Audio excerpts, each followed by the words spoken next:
Have you ever wondered why your water provider asks for a sample from your kitchen tap?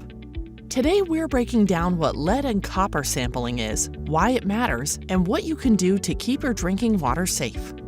Lead and copper sampling is a process required by the U.S. Environmental Protection Agency under the Lead and Copper Rule, first introduced in 1991. Its purpose? To protect public health by making sure lead and copper aren't dissolving into drinking water. To test this, utilities collect a 1-liter first draw sample, water that's been sitting in your pipes for several hours, usually overnight. This is when lead or copper is most likely to be present.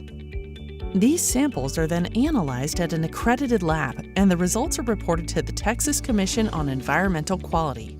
Water systems monitor lead and copper on a regular schedule. They start with standard monitoring, which involves collecting samples during 2 6-month periods each year.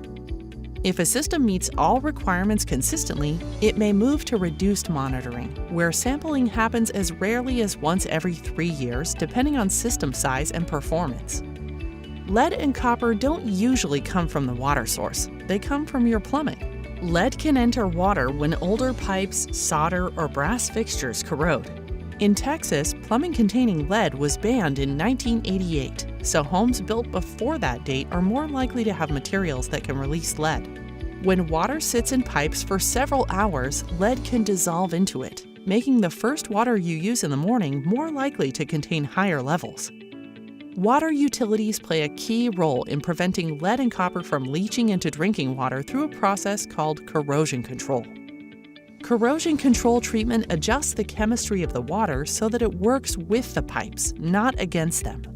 One of the most common methods is adding a corrosion inhibitor, such as orthophosphate. This creates a microscopic protective coating inside pipes and fixtures, preventing water from dissolving metals like lead and copper.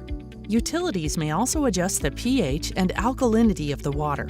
Balanced pH makes the water less corrosive, ensuring metal plumbing materials stay stable and releasing fewer particles into the water system.